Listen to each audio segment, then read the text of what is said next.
同学们好，欢迎来到最后一堂课的小节。我们这堂小节呢，要跟大家去讲一下，就是在我们拉伸的过程当中呢，它是一个从上到下依次行进的过程。那么我们在拉伸的时候，这些动作，每一个其实大家都能在生活当中单拎出来。比如说我们坐久了，导致了肩关节的一个不舒服，或者后背的一种酸沉。你都可以利用这种扒手肘的方式来让自己的这个肩膀和后背来形成一种拉伸啊，就是拉胳膊的这些动作都可以去进行这个日常生活里的活动和放松。因为我们身上这些酸疼啊，包括酸胀啊这些感受，基本上都是来源于你长时间保持一个动作，或者是长时间的去进行重复反复的收缩，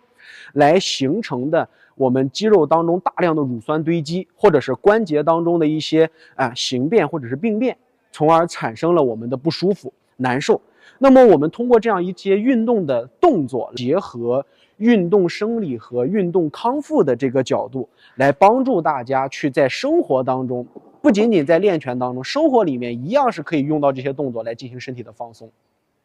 腰不舒服，就是我们挺时间长了或者弯时间长了，学会让腰部放松，轻轻的拉下来以后，去摸一摸地，去感受感受腰放松了，我们的身体是一个什么样的状态，学会让身体的关节去形成休息。很多动作其实并不是我们练出来的问题，而是我们紧出来的问题。就比如说我们的腰，其实很多同学喜欢在这个时候用劲的向下去压身体，那你腰在向下用力的时候，对你的腰其实一点帮助都没有，只是在拉伸你的腘绳肌和小腿。那么这个时候只需要很放松的把腰部放松，你就能够感受到原来腰松下来，你还能够长这么一段距离。很多同学说，老师我手勾不着地，我特别硬，是不是因为我腿的韧带有关系？其实不是，只是我们平常在下压的时候腰都很紧。你这个时候只要想着我很放松，我腰也很放松，背也很放松，你会发现手一下就变长了，就能摸到地了。所以这个瞬间就是我们常说的，我们要学会用身体的放松的形式来去拉伸自己的身体，而不是用一种僵力和蛮力来去拉自己的这个身体。那同样腿部也是，我们利用腿的这个过程是在太极拳当中最多的，所以大部分的这些腿部运动动作都是以下蹲的方式，包括踮脚的方式。很多同学说，老师我这样踮脚，膝盖前顶了，我过脚尖了，会不会伤膝盖？最大的理论误区就是在于，有些同学认为膝盖只要过脚尖一定会伤膝盖，这个核心是错误的。我们只要保证膝盖在前冲的过程里面，像咱们直播课里一直讲的，有了后撑就可以了。只要我们的膝关节超过脚尖了，但是我们的重心它是在向后进行相合，或者是在臀部后面，或者在脚后跟上面，这个时候你的力点还是在身体的后方，而不是在膝盖的前侧。如果说你顶膝的同时你还这样这就很容易伤膝盖了，膝盖的韧带会受到一个很大的力量的一个代偿。那同样这个时候就会有同学问说，老师咱为啥没有这种蹲伏式的拉脚尖的动作？其实我们在活动腿的时候，是不是已经在不断的去拉伸足弓了？所以足弓位置的这个地方，在活动腿的时候已经拉伸开了。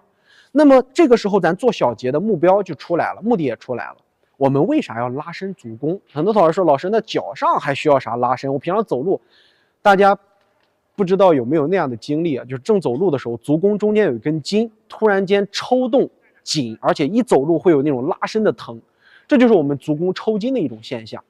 足底肌肉是我们身体当中穴位最多的地方，你做足疗或者是做这个足底按摩是不是都是这儿管哪那儿管哪？是不是都是脚部的肌肉对应的位置，身上的这个脏腑是最多的？所以我们拉伸足弓，它并不是让大家去无意义的拉伸，而是通过内在的韧带和肌肉的放松来去缓解我们足部紧张的一个